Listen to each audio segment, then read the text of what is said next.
How's your day going, my friend? By the way, the Uh, microphone is hot. okay, well, it's going well. Thank you for asking. I'm glad. I'm glad. Well, I'm glad you found time to chat with me. You and I are both very busy people, but every now and then I come across somebody who kind of stands out to me, and I try to make it a point to reach out and talk to those people, find out exactly who they are, what they've got going on, and what makes them who they are. I know who you are, but let's do it this way. Tell everybody who you are, what you do, what makes you amazing. Okay, well, I usually try to let other people tell folks why I'm amazing, but I guess you have to learn how to toot your own horn occasionally. Yeah. So I'm Ernest White II. I'm a storyteller and explorer, among many other things. The chief proponent of reasonable recklessness, which is all about being afraid and doing it anyway. Um, I've circumnavigated the globe 5 times. I lived in 5 countries around the world. I've traveled to 60. Um, I'm right now in the post-production phase of a television show that I have produced and am hosting called Fly Brother, which is all about connection across backgrounds and boundaries. I also have a radio show, internet radio show called the Fly Brother Radio Show, where I talk about travel and culture with people within the travel industry, as well as folks whose first time abroad was when they joined the military, and everyone in between. And I also have uh, an upcoming digital magazine called Fly, which is all about Okay. upliftment and empowerment. And I also write as a freelance journalist, mostly in the travel sector, as well as write some fiction, short stories, screenplays. Had a novel-length book project, and so yeah, many different things. I do voiceover work. Always open to receiving that kind of work. It's enjoyable, Yeah, and I just started doing voiceover work, and I yeah, really enjoy it. voiceovers are fun. And so yeah, that's kind of what I've got going on. And like you, I mean, I have a very strong connection to Sao Paulo. I lived there for over 2 years, part of which time I worked as the assistant editor at Time Out Sao Paulo magazine, the print version. And yeah, so I lived in Brazil for nearly 3 years, Brasilia and Sao Paulo. My Portuguese is a bit rusty, but I still know enough to pronounce cities by their Portuguese uh, way. And yeah, so that's I'm the also the nonfiction editor of Panorama, which is called the tagline is the Journal of Intelligent Travel. Panorama, the Journal of Intelligent Travel. Check it out, panoramajournal.org. It's very much important, especially now with what's going on in the world. This kind of throwing up of barriers and of walls. Panorama is all about bringing those down and giving voice to people who historically have been left out of the mainstream. So we've got, the masthead is people of color from around the world. Right. We've got, contributors from all over the world. And so it's a really important project that I happen to be a part of. And also I work as an advisor for a nonprofit group called Travel Unity, which is about bringing in people who historically have been shut out of the travel industry on all levels, as consumers, as people in the industry, business owners, et cetera, and many different age levels. So it's a New York-based nonprofit that I advise. I'm not the only advisor, but I'm one of many. And so yeah, that's some of the other projects that I'm working on right now. It's always good to have a full plate. It's always very good to have a very full plate so that you always have more than one way to skin the proverbial cat. And I think right now, particularly, we live in an age where the digital format has broken down so many barriers that Certainly. people who were not Anthony Bourdain can still have these meaningful, insightful, impactful views on the world, be it video or writing or even being someone who helps other organizations the way you do. And I'm just glad that we're alive at this time. I'm glad that we're able to do it right now. Yeah, and I know what you mean in terms of just the gatekeepers are not the same anymore. And at the same time, I mean, you've got a lot of people who historically have had a lot of power and leverage who are becoming more aware. They're waking up to this general shift in energy on the planet, and it allows them to kind of be more open-minded, open-hearted as they do their jobs. And that's also something that's heartening. So you're seeing it on all sides, in the traditional sense as well as in the current, I wouldn't say non-traditional, but just in the alternative ways of becoming an entrepreneur, becoming a media person, a mogul, whatever you want to do. You can do it now just because of the technology. Yes. Yeah. So, and then also I wanted to say, Anthony Bourdain, I just always find him interesting because often, he just seems very down to earth to me. Hello, and he's the type of person who. Second. Okay, can you hear me? Yeah, you said Anthony Bourdain seems very down to earth to you. Yes, I've read a couple of his books. I've also, seen his shows, and I know that, he struggles with depression on camera. He talks about, and a lot of his things, just his even sense of feeling of unworthiness in terms of how he got chosen. So I would, sometimes it's not what we,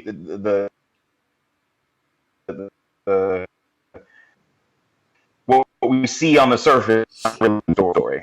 See someone like Anthony Bourdain, who is not, let's say, conventionally attractive in the sense of he didn't come from an acting background to get a travel show.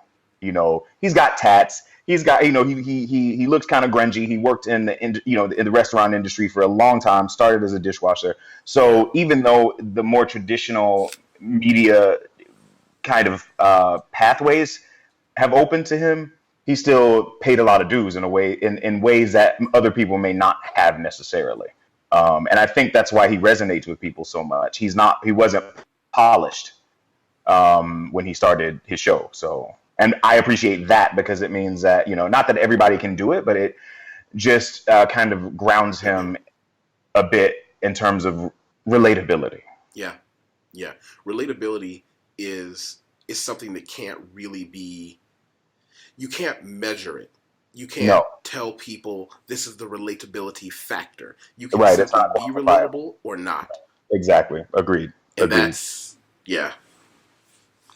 But what I wanted to get to you with first, before we talk about the fun stuff, I wanted to talk about something. We texted back and forth about it, and it's something I really want to get to kind of get off my chest or to really address, because we just had an issue in New York City with a terrorist who we still don't know everything about him. There have been some preliminary investigations, but we know almost everything we learned in the first 24 hours is almost entirely untrue with any national emergency. And I know New York doesn't stop, that New York continued and advanced. But what I wanted to ask is something that I've seen living here in Brazil and still in contact with my friends in many different countries, are a lot of Americans simply leaving, becoming an expat, not for economic gain or to go to a school, but because they feel safer overseas. And is this something that, as a Black American who traveled, I have understood very early in life, I was safer as an educated Black America in almost any other country in the world than I was in the United States. And I wanted your take on that. Have you seen other travelers talking to you about leaving and getting out of an unsafe country, or is adventure still the overwhelming and prime motivator for people, in your opinion? Well, I don't think adventure was necessarily a prime motivator for people of color to travel ever. W.E.B. Du Bois left the United States in the very early parts of the 20th century. Yeah. And he never came, when he did leave the final time, he didn't come back. He died in Ghana. And I think the day before, or the week before Martin Luther King's March on Washington. So, this isn't leaving the country because of, a feeling of oppression, either socioeconomic or political or otherwise. That's not anything new, actually. Certainly now, because of technology, we may be able to talk to people and kind of our networks are tighter, in the sense of you'll know somebody who knows somebody who's leaving the country because of the way Black people in general have been treated in the United States. And I left for a decade.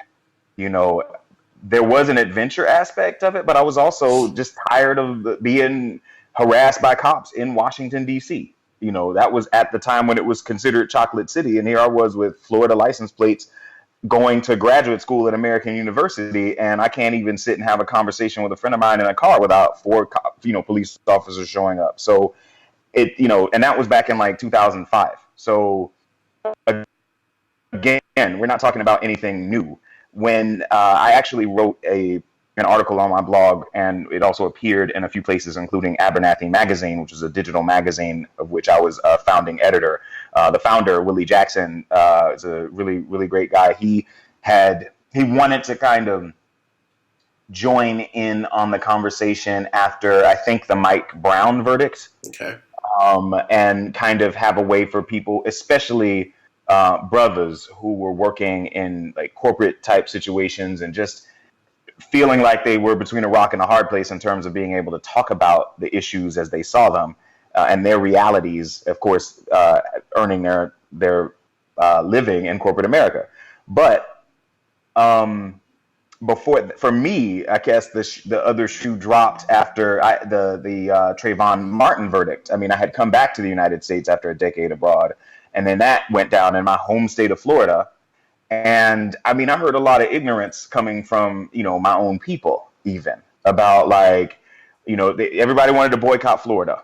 And then I would say, well, really, I mean, where has there not been some kind of judicial shooting in the United States, in the history of the United States, as well as in places like Brazil, where, young black man gets shot in the favelas and their bodies thrown over the side of the cliff. And it didn't matter if they were coming from a drug meeting or a study group, or in Colombia, same thing. I mean, so we're catching hell all over. And I wrote about it in this article. And I was saying this: you have a responsibility to yourself. You have a responsibility for your own well-being, self-love, all of that before you have a responsibility to anybody else. So if that means for you that you need to go abroad, in the same vein as again, W.E.B. Du Bois and Josephine Baker and Ralph Ellison and James Baldwin and all these, and stay, then do it, because there is a yoke that you don't necessarily have on you when there's other people's problems. Wow. If you go to France, when you go to France, obviously you're going to see the mistreatment of people from the former colonies in North Africa as well as Sub-Saharan Africa. So, and James Baldwin wrote about that. I'm American, and I basically don't have people on my back. Did you hear that? I think we had a small one, but I heard you. Oh, yeah. Well, speaking of Baldwin, one of the things that anyway, I was saying, okay, yeah, go ahead. No, what I was going to interject with Baldwin is something that, I have a lot of people that always ask me, what's it like being black in America? And there are three things that I show them. I have a small library that I put together over time. And in this past couple of years, I have been able to narrow it down to three films that I asked them to watch. I asked them to watch Get Out as a little bit of comedic intervention, but it's kind of plausible as far as paranoia from black Americans. Then I asked them to watch 13th. By Ava DuVernay. I cannot pronounce her name correctly. DuVernay. And then I asked them to watch I Am Not Your Negro, which was shown here in Brazil in theaters. Wonderful. That's a phenomenal documentary. I have a hard time just limiting what I would say would be my, let's say, three films about what it's like to be black in America to those types of films, just because I feel like, you do know that obviously we've got the highest level of education, probably, I guess, except for maybe Canada, in terms of a black population in a place. We've also got just the sheer privilege of having a U.S. passport. And I think it's important that while we are kind of recognizing the ridiculousness that we've had to go through as a people. And I'll tell you this, going to visit the Smithsonian African American Heritage Museum or History Museum kind of crystallized it for me, when it looked like all we have ever done is struggle, and all we've ever done is kind of done things in the face of struggle. At the same time, we couldn't be who we are, or it would be much more difficult if we weren't from the United States, or if we weren't from Canada or one or two other places, Right. because we wouldn't have the same ability, we wouldn't have the same mobility. And so for me, I would say my top three movies would be certainly I Am Not Your Negro and Eve's Bayou. Eve's Bayou. That takes me back. Yeah, well, 1997. And for me, it was very formative because um, it was empowering to see a movie where you've got figures that I wouldn't say are necessarily completely positive. You got very fully formed, well-rounded characters. It's a thriller, but at the same time, it shows a functioning community, and everybody in that film was black. Mm. So the point is not so, yeah, I mean, we have to face a whole bunch of foolishness all the time, but our lives are not defined by that. We've also got celebrations. We've also got, moments of unabashed enjoyment when we aren't thinking about those things. And maybe it depends on where you're from in the United States. I'm Southern. I grew up in a black college tradition. So if I'm going to, the classic, for example, I'm at a family reunion basically. And yeah, there may be a situation where a police officer might start acting funny or whatever, but it's the collective positive energy of my people that kind of mitigates that. And so my point is, it's not to say that, I could never show people abroad. And this is not me like judging any decisions that you've made, but this is just saying, as a professor, I lived in Colombia for 4 years. I lived in Brazil for 3 years. When I talked about it, I basically gave a much more kind of, a more equally balanced kind of a presentation, always talking about like, this is what we're doing in spite of the foolishness. So you watch I Am Not Your Negro and you see the depths of depravity that we have to deal with basically in terms of predation from one particular group in our country. And then I'll show maybe Boomerang even. Why Boomerang? That's an interesting choice. Why not Boomerang? Lillian? Yes. Internet, please. Hello? I can't hear Hello. you. Okay, there we go. Why not Boomerang, man? It shows us doing well. It shows us owning our own businesses. It shows us looking sharp. It shows us, having an enjoyable time. Is it making it in the Matrix in New York City? Certainly. But I mean, we're all here anyway. So, it's not the only example of success that's out there, but I think it's fun and funny, and everyone in it looked good. So, including Eartha Kitt. Eartha Kitt, and see, that's exactly what I'm talking about. They had a screen legend who was a barrier breaker for decades. She actually, I think it was Lady Bird Johnson that she made cry at the White House, and they tried to take her down, and she did a news a press conference where she did not back down, and she was blacklisted for like 10 years from working in entertainment in the United States. Eartha goddamn Kitt. So yes, Boomerang. Wow. People forget about the blacklisting. I'd forgotten about that. That's blacklisting during the McCarthy era, where they would just literally just take your life away. Lena Horne. Lena Horne and Paul Robeson, both of them were blacklisted for having been affiliated with the Communist Party. So Paul Robeson left and never really came back. Right. He went to Russia, whereas Lena Horne basically had a lot of her youth where she would have been starring in these, MGM musicals where she never really was given a, let's say, a comparable male lead like a Harry Belafonte or a Billy D. Williams or, whoever, a Denzel. Like, she never had that, and that was by design. But my point is, anyway, so she's, a really young and singing, and then she gets blacklisted. When she comes back, she's spitting nails. I mean, she still was a singer, but there was an edge, a sharpness, and she never let them forget that. And, that's serious. Folks just don't know their history. We really need to read more. But then I'm an old, so I don't even know what to say about that. One of the things I wrote about, I wrote on my website about men specifically needing to be predatory learners. I was put into a practice very young that unless I'm formally in school, or even now I study MOOC courses for different skill sets, even though I have 2 university degrees, a man needs to read at least one book a month. You need to be trying to read one nonfiction book a month. If you want to read some other comic books, that's fine, but one nonfiction book a month to make sure you're constantly learning. I That's mean, something that I try to stick with. my brother, honestly, like as a former English professor, that is ideal. I don't even think people have the attention span anymore. Like we're of the same generation. We can read a book. You got 20-year-olds who, while they are can be intelligent and bright and care about learning, can't get through 20 minutes of reading without their mind wandering and checking Facebook and all this kind of stuff. And so when I had a class of again, bright young learners, I was like, y'all just do 20 minutes at a time. Read 20 minutes, then go check Facebook, iron, check on your baby, whatever you need to do, and then go back and do another 20 minutes. Because sitting there trying to like do it all in one sitting, you're gonna read the same words over and over again, and Yeah. you won't retain anything.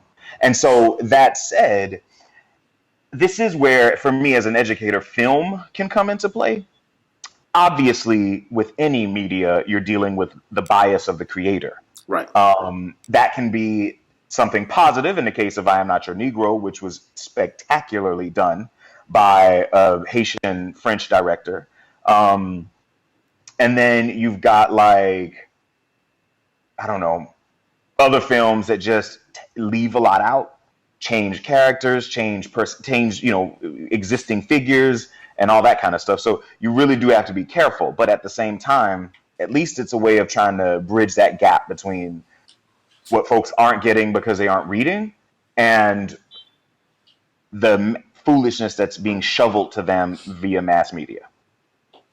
It it almost seems like it's not a conspiracy. They just kind of gave you a lot of shiny toys to be distracted by, because I'm with you. I came up in a situation where books were just part of the. It's like breathing or brushing your teeth. You've got to read something.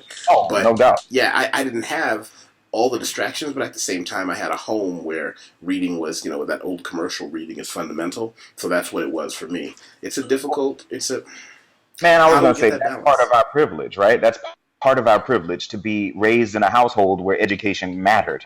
And I will say this, I'm definitely, anytime I hear the stereotype that we don't care, black people don't care about education, et cetera, like, I mean, I have to nip that in the bud because I'm like, I would have been the sixth PhD holder in my family. My whole family is built on education, and we're not unicorns. And so, what I try to, get folks to understand though is that it was an incredible privilege to have a full set of encyclopedias at home. Yes. It was an incredible privilege to Yes. have, an early computer, or to have parents who were like, who got me a library card before I could even read, kind of thing. And in order to help connect that, because libraries still exist, it's to encourage, especially young parents, but also adults who, if they feel like they didn't get that foundation, it's never too late. And so it's to encourage folk like pick up a book. And I think, we're hitting on a theme here. I think it is necessary for people to step away from the technology at some point Mm. in a day, let's say 2 hours out of the day, turn your phone off. Especially if you got a house phone, you know, whoever needs to call you for an emergency, they should have your house number. I don't Turn know your anybody that phone has a off. house phone. I'll just be compl Oh, I don't have. my parents have a house phone, but so, and they would be calling for an emergency. But my point is, like, at a certain, you got to separate and go get a book, and I don't know, man. We just have to. I feel like we do need to push the reading agenda. I don't know how successful that's going to be, but Earlier, I had a conversation with Dr. Curtis Jasper. I don't know if you know him. He's an educator and he does a lot of great things. I'll send you his information. But we all had a right, very similar conversation about how if you can unlock reading for a child, it clears up the vast majority of problems, especially for a boy child that will have, that's going to have issues of manhood and black manhood. Teaching a kid how to read early clears up so many problems ahead of man, time. that was why they tried to keep it from us for so long. Wow.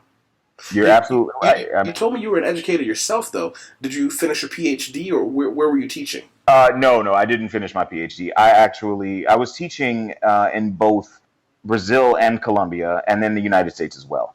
And I taught high school, university, mostly English, the various types of Englishes, so American literature and world literature, but also basic English, which was actually my favorite class. It was a remedial course for people who hadn't been in school in like 20 years and forgot where the commas went, or for second language learners who were really, really good, like intermediate English and or advanced English actually, but they just never had to write because of their work situations or whatever, and they were going to college. And Hmm. so that was an interesting class because I could use it, I could teach it as like a humanities course. So I could throw some history in there and teach them about the 13th, 14th, and 15th Amendments and Hmm. why they were able to come over to the United States and be born and be citizens, you know.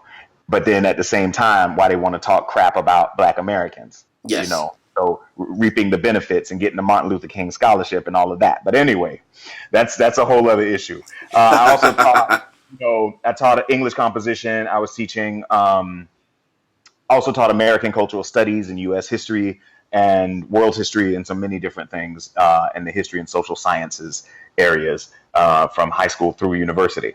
And then I started to get my PhD at a university in Germany, which at the time had a program that was research only.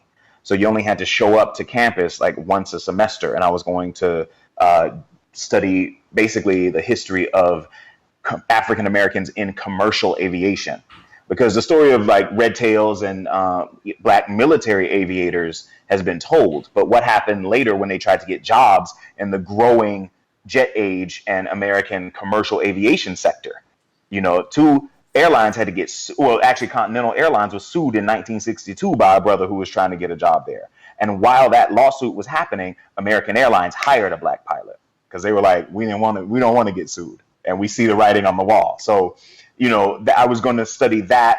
The first black flight attendants, for example, for Pan Am or for U.S. carriers were hired in like 1955. I think Mohawk Airlines, which was a regional in the Northeast, was the first company to do so. And then Pan Am was in the late 60s when they hired black flight attendants to work some of their Caribbean flights. But anyway, so that was what I was going to get my PhD in. And the professor ended up changing universities. And you can follow the professor in Germany. That's how it works, because technically all their universities are supposed to have the same level of qualifications of Hmm. the education. But that university did not have a research only program, and they wanted me to come to campus like 3 days a week. I wasn't really living in the area, so that was just kind of the universe saying, do something else. So, is So, that when you made the decision to go from who you are now, Mister Ernest White II, to your alter ego of the Fly Brother? well, no, I've been actually operating Fly Brother since about 2009. That was when I started the blog, 2008, really. I was teaching in Colombia at the time. And after I left Colombia in 2009, I did a 5-month round the world trip and started really building up my writing portfolio. Excuse me. So, as my foray into journalism started in like 2009, and I didn't really take my foot completely out of education until about 2014. Hmm. But then I focused completely on journalism, and that has been both. It was print at first and digital magazines and everything. And I had a podcast I did a long time ago, but I started doing the Fly Brother radio show last year, and then also kind of the TV show came about this year. So now I'm moving into digital storytelling, if you Well, will. wait, what is the difference between having a radio show and a podcast? I've always looked at, and I've done podcasts and been on podcasts for a couple of years now. I don't see any functional difference. Well, no, it's really just a technical difference. So a podcast would be pre-recorded, basically. And so a radio show, especially when you're talking about internet radio, is just a segment of entertainment, be it a podcast or a live recorded show, or not, yeah, a live show that's basically being broadcast at a set time and in rotation on a network. So the difference, the podcast is like, okay, you've got your website, and you've got your episodes of your podcast that you release or whatever, and they're not live. There's something that you record. You may have a caller or a guest, but it's released after you finish recording it. While a radio show, pre-recorded or otherwise, is recorded in the moment, and then if it's live, it's broadcast immediately. Okay. So that's the only difference. It's a technical difference. It's not a difference necessarily in the formatting of the show. And with the technology that we have now, see, before, when you had a radio show, it was broadcast and that was it. You had to wait until it was rebroadcast, unless you were, recording the radio on tape. But nowadays, because you've got the technology to store everything, a radio show can be, stored the same way as a podcast. Gotcha. Because I know podcasts have kept me afloat internationally quite a bit, helping me to stay abreast of some of the more interesting things happening in the United States. And it's also a way that I turn people on to a lot of other international things. Say, hey, subscribe to this podcast. Because a lot of people don't even know they have it on their phone automatically, at least not here in Brazil. I just say, hey, open your phone here, download this podcast, and they'll start listening to them and really enjoying some of the things that they hear. But podcasting has, the barriers for that have been broken down so severely that I remember when I first did my very first podcast with Evie from No Madness Travel Tribe. Oh yeah, Vita. Yes, yeah. Yeah. Are you're in No Madness Travel Tribe? I am in No Madness. I actually participated in the No Madness Travel Conference, which was, I think, at the end of September this year here in New York, and I was on a panel with three other phenomenal brothers, Richard Kantov, Fiedler Ice, and Rodney Good, and we were talking about traveling while men, traveling as men, traveling while black men, if you will. So yeah, I'm Evita and I are very, very cool, and we talk about travel frequently, and whenever we can get a moment where we're not both off somewhere. Yeah, she was my first guest, and I did that with an application that journalists used. It was called OPO or something like that, where you would call, and essentially it was a recorded, basically three-way call that journalists used when they were in countries where it was illegal or dangerous to be a journalist. You could simply go to a phone, call into your special number, dial in that code, and talk out your article or what you saw as a reporter, and then somebody in another country could go to your website and transcribe it. That way you weren't caught with recording material, so to speak, but you could also use it for interviews. That's smart. Now I use a couple of different programs. For instance, I'm on my computer now. I just use, I can edit the podcast, put a little music on it with GarageBand or something like that, or Audio Hijack to actually record the calls. The barrier to entry is so low that the biggest issue is you just have to find interesting people that fit with your narrative. I am a podcaster, but the majority of my content is written. So for me, podcasts are the occasional cherry on the cake. See, for me, podcasting and / having this radio show allows me not to have to write so much. Because I actually, now moving into other things. I mean, when I do write, I want it to either be well remunerated or be something special, and preferably both. So yeah, I'm doing less and less writing these days, not less and less storytelling, but. And one of the things that I noted is that you bill yourself absolutely as a storyteller. And on my website, I am a world adventurer, storyteller, and extremist. And I like being a storyteller. It gives me a little bit of artistic license to be interesting with the truths that I tell. Well, certainly. I mean, we all are storytellers because we all have our own stories. And I think in the sense of having a responsibility, certainly, you want to make sure that you're accurate and factual, but a great storyteller knows when to embellish, when to, if it's a griot who is recounting verbally, something that is well known to everybody, they may, heighten the way someone said something, or they would, embellish a little bit on the description of one of the lead characters or whatever. I mean, it's all about knowing how to deliver to an audience, isn't it? Yeah. But the point is making sure that you're true and honest with the energy and the point that you're delivering. Anything Absolutely. else, we embellish all the time when we talk about things. when when we recount happenings in our day, especially Black folks. I mean, we are very creative with our language. And so because of that, even when we're just telling something that happened that afternoon, we're going to make jokes about it, riff on it, be funny. That's all a part of good storytelling. We aren't lying about what's happening. We're just making it more enjoyable to hear. One of the reasons that I really learned how to be a storyteller was my grandmother. While my mother and father taught me critical reading and things like that, my grandmother had been an orator for many years, and she was born in 1910. Amen. And lived to be 100, and she was in complete control of her facilities into her 90s. But one of Wow. the interesting things you learn from someone, she taught me how to do public speaking, how to do public poetry and recitals, how to do public book readings, things like that. But she often talked to me about growing up in a world in Georgia where it could be detrimental to your health and your life for non-Black Americans to understand any of what you said. Very Oh, sir. specifically, she talked about having to hide being educated. She and her sisters all went to Spelman or Georgia State University. And she Yeah, told me about people trying to kill them because they had an education. certainly. That, They that were was it. uppity. That was just it. Dangerous. And, They were. and that old art of telling a story, you had to do it in a way. Well, the example given to me here in Brazil is when you see there's capoeira and then there's capoeira. Certainly.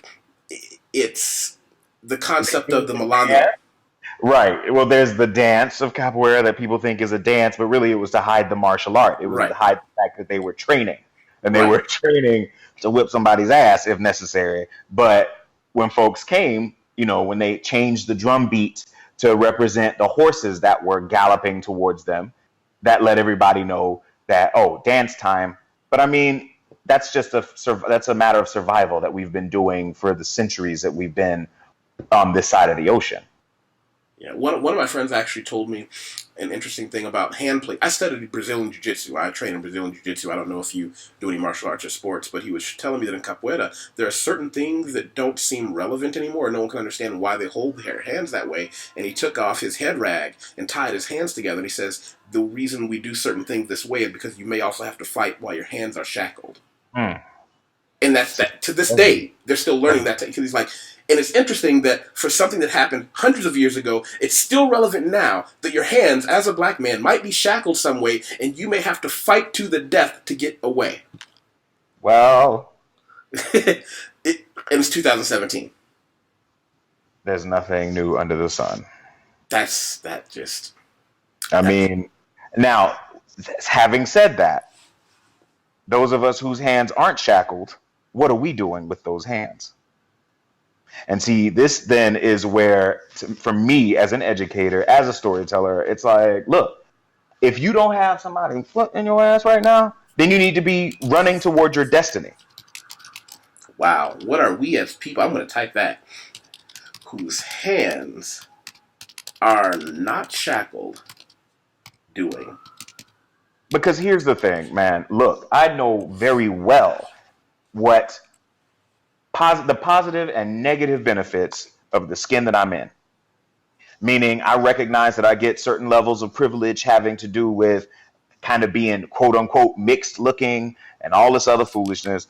Just like I know that I've also been harassed by cops on the street, immigration officers, in elevators, et cetera, et cetera, et cetera. So my point is that still, I'm not in jail.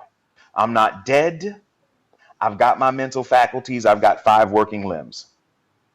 So it is my debt and duty to the ancestors, to the folks who have been killed, to the folks who died fighting for all the rights that we've got, who have basically, again, tasked us with the responsibility of taking things forward.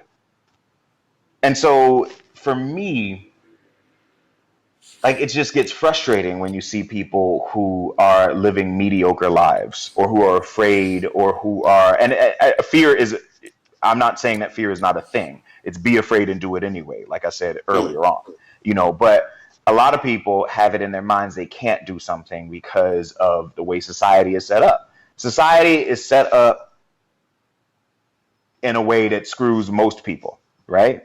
And we chose some of the hardest settings when we came down here. But guess what? We chose them because we could deal with them. We could do them, you know. And that strength that we keep being told that we have, the strongest people know how to take care of themselves first. So it Right. all comes back again to self-care. So, you know, again, what are we doing? If our hands are not shackled, then are you building things with your hands? Yeah. Are you caressing yourself in an attempt to let yourself know that it's going to be all right? You know, Freedom are is a you profound responsibility. and we've been given it in order to show other people how to be free. And that's why our ancestor slave ships came to Savannah and Charleston and New Orleans and Baltimore, not, you know, Havana and Salvador and Kingston and all these other places. We were brought over here in order to be able to have the types of benefits and privilege that we do have, that we've been throwing away. And part of what helped me see that was to leave it. You had to leave it to believe it. I went over and lived in other places, and I saw just how much that we did have, that we fought for tooth and nail. Don't get me wrong, but that we did have the mobility and the ability Have to be you leaders in this world. have you had any conversations with Minority Nomad? Eric Prince, Mm-hmm. that he is part of the reason why I ended up having a TV show in the first place. And I Excellent. had him on my radio show almost a year ago, actually. Excellent. Did you Yeah. see his one of his most recent videos, Why I Left America and Why I'm Not Going Back? I did not see it. I know that he and I talk from time to time on Facebook, and you know, there's certain aspects that we've discussed or whatever. But the thing is, we owe it to ourselves to go where we need to be. So if that's to leave, and I was getting ready to say this when I was talking about my article earlier. I talked about all those folks who left and didn't come back, but there were people who did come back. You know, Catherine Dunham came back, and with James Baldwin even went back. I mean, there are plenty. Langston Hughes came back. You know, there are people who went overseas, who absorbed what they needed to absorb, and they came back and they did work on the ground. Whatever you need to do is what you need to do. You know, if you need to be out in the streets, you need to be out in the streets. If you need to be up in the boardroom making, you know, changes, you need to be up in the boardroom. Right. But the point is, we're needed everywhere, on all levels and in all places. So, you know, there's no need to feel guilty about leaving the United States. There's no need to feel like you are a failure if you have to come back. That's that's brutally honest. The video, and I'll link it to you later. I sincerely hope you take the 30 minutes it takes to watch it. He really goes in. He really goes in and succinctly expresses. He has a particularly unique aspect because of his former military background, having Right. seen the world through the eyes of the military, and then going out there as a Black American. He said something that I've told many people: I love my country. The trick is, once you've left it, you can see that it's a country with flaws just like any other. If you've never left it, you have no idea what you don't know. Yeah, that is true, and this is kind of where Eric and I diverge often. I was not in the military. My brother is in the military, and I think part of it too, it is awareness. Period. Now, it doesn't matter if it's awareness from having traveled, because there's lots of people who've traveled and are not aware, and it could be awareness through education, and formal or informal. And there are people who have not left the country, who have not traveled anywhere, who've not had a high level of formal education, but they know how things are set up. So I don't think it's necessary. It's necessary that you have to leave the United States in order to see it all the time, because there's plenty of people who see it who haven't gone anywhere, and who, again, if you listen to them, their accent may be vernacular, and they don't necessarily articulate things the way someone with a high level of formal education might articulate things. But if you listen to what they're saying, they know exactly what they're talking about. And so if people who have that awareness understand, and traveling obviously helps you have that awareness, but it's not, I don't believe that it's completely necessary. Wow. That said, travel, everybody. And I say that to say this: travel, get out, Exactly. go see something, get out and get Do something. it. Get out, bruh. One of my favorite words in German, and it's like the only one that I actually know, besides Farfignugan, is raus. That means out. And I like to say, just get out. House, go, Wow. get out. So where are you going next? Are you based where you are now? What is the plan?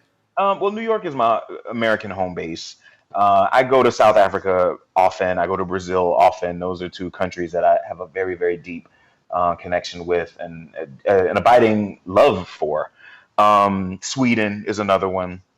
But I will be going to London for the World Travel Market, which is an industry event next week. And then after that, I don't have any plans to travel outside of the United States, but that doesn't mean something won't pop up. So just because I don't have anything planned, I'm in receptive mode right now. So if things come my way and I'm able to take advantage of that situation and opportunity, then so be it. And then I do have some trips lined up for 2018 as a part of my I have a travel group called Fly With Me, and it's based on some of the destinations that appear in the TV show Fly Brother, which will be debuting either later, sometime later this this year. I'll tell you this: putting on a TV show is more than a notion, my brother. But yeah, so we'll be doing some trips in 2018, very small group tours, 10 people maximum, where they're all about connecting with people on the ground in the countries that we go to, and I will obviously be escorting the group, and we'll be doing some, self growth and development, and seeing things, seeing the world the way I see the world. Then I'll tell Um, you this: when you come to Brazil, you and I are definitely going to have a cup of coffee. And if I can do anything for you and your team while you're here, hey, just ask. hey, Just I for the appreciate asking. it, my brother. Thank you very much. That's the thing about Brazil. There's always another friend to have. Yes, there's always another friend. Yeah, Well, and as that's really everywhere. But go yeah, ahead. it depends on the person. I've lived in 15 countries probably for years at a time, and Wow. it's well, I don't tend to do a lot of my mode of travel was never go to a place for a week or a few months and leave. I'll go someplace and camp out for a year, year and a half. Before I came here to Brazil, I was in Shanghai, China for 2 years. Wow. Interesting place. I found it to be quite open and welcoming in a way that other parts of China weren't. But then it's a port city that's had interaction with, foreign countries and foreigners for a couple centuries now. Yeah, yeah. And Shanghai is one of the metropolises of, not by size, because there are some giant cities, but they're a place where technology and outside people have always gone to. So they're a little bit more used to it. I mean, we're still weird. I still remember walking down some of the waterside touristy areas, and people would just hand me their baby and ask if they could take a picture with me. And I'm Oh like, yeah, you don't know me. You just gave me your right. baby. Oh yeah, I got asked to take a picture. I was like, by two guys who spoke really good English. I was like, I'm not famous. They said we don't care. Well, all right then. Shit, if you don't care. Yeah, yeah, but I mean, I had more than one person just give me the baby. She's like, "Here, hold the baby. Look." And like, but you Right. gave your baby to some foreign stranger you didn't even know. And I guess You that do. means you're open minded. Well, and also if you ran off, it's not like they couldn't identify you. Yeah, the big black guy, that one. Which one? No, there's only one. Just Right. just The get that one. one running with the The Chinese with the baby. not black baby. Yeah, yeah. Exactly. Where are you Right. gonna hide? I Because have what a. are you gonna do with it? That's the whole point. Like And when folks China's give not me a place funny to take looks, bruh, chances. it's China's not a not. place. Well, I mean, how many places are really? There are places where you can push the limit a little more, but I have a dear friend who I should not be laughing about this. I'll tell you a funny story of my dear friend who went to China, lived there, left, came back to the United States, then moved back to China again. And the visa was a different visa. It was something that my friend would have to check in every other month or something like that. Oh wow. And my dear friend just neglected to do it. Traveled around China, causing no trouble until one day a hotel manager said, "We cannot check you in because you're no longer valid." "What do you mean? I have this visa." "Well, you haven't been checking in with your visa. Now you've got to go to the police, get checked in, da da da da." My friend goes to the police on a Thursday, said, "Okay, this is the problem. You're probably going to have to pay a fine." My friend said, "Okay, how much is it going to cost me?" Whips out the credit card. Let's see, this is the fine, and you can come back Monday. My friend said, "No, I can bring you the money today." It's like, no, no, no, no. We want the fine, and you're going to jail for a week. My friend did a week in a Chinese prison. I mean, but he wasn't checking in on his visa though. They said take now and the weekend, get your affairs in order. You're just gonna be gone for a week and show up with your passport and the fine money. And my friend went to jail for a week. I was like, Why wasn't he wow, checking in? stupidity. Well, I don't know, bro. I mean, look, I was raised by old school parents, so Yeah, stupidity. That's some of the worst infractions right yeah, there. it's not an excuse. No, it is not an excuse. And you're in China. Yeah. Get your paperwork together, bruh. Well, let me ask you this as I wrap things up with you, because I know how valuable your time is, and I appreciate the time you spent with me. Two questions, actually. One, who else should I talk to? Point me at someone that you said, you know what, this is an interesting person you'd have a great conversation with. Who should I talk to? Oh, have you talked to Onika Raymond of Onika the Traveler? We've talked online, but put in a word for me, and I'll send her a message as well, and we'll book some time. Certainly. She's phenomenal. Just, very well traveled, obviously, but, she gets under the skin of a place even as she goes for a few days. And I think part of it is just her phenomenal ability to really synthesize what she's witnessing. And so, yeah, it's really interesting to get her take on places when she goes there. Excellent. So, yeah, send her a message, mention my name. I'll do the Yeah. same, and I appreciate that. And also, I don't know if you know of a gentleman named Bernard Edwards. He is a brother who he's based in Hawaii.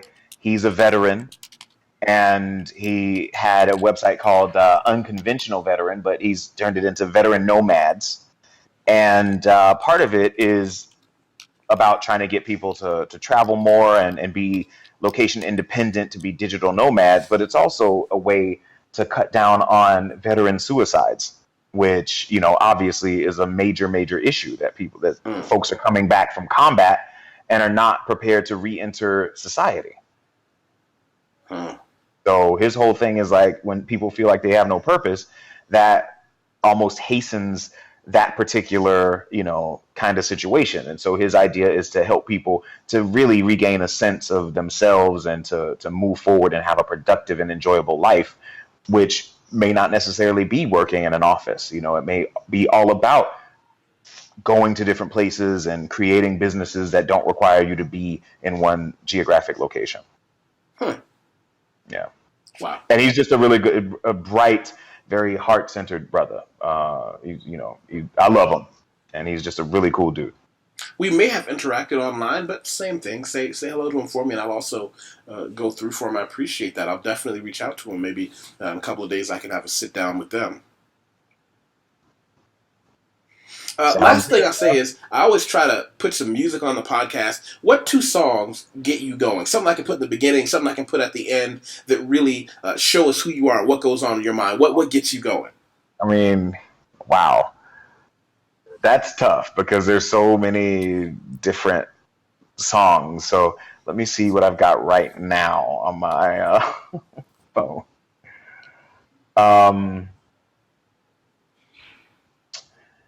There is a song by Alpha X, who's a DJ, and it's called, I'll tell you in a second, A New Planisphere, Planisphere, A New Planisphere. Okay. I think Alpha, I think he spells it AL-PHA-X. Oh, all right. Yeah, A New Planisphere. And let me see something else.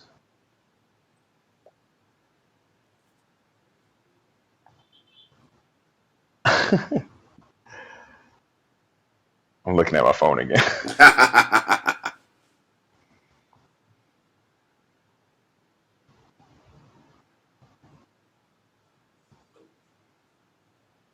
Man, I've been listening to Anita Baker lately, and that's not necessarily what I think, gets me going, but, that's why it's hard because all I can hear in my head is this Anita Baker song that I've been listening to. Let me see. What else would I say is kind of representative? Oh, the Fly Brother radio show theme song.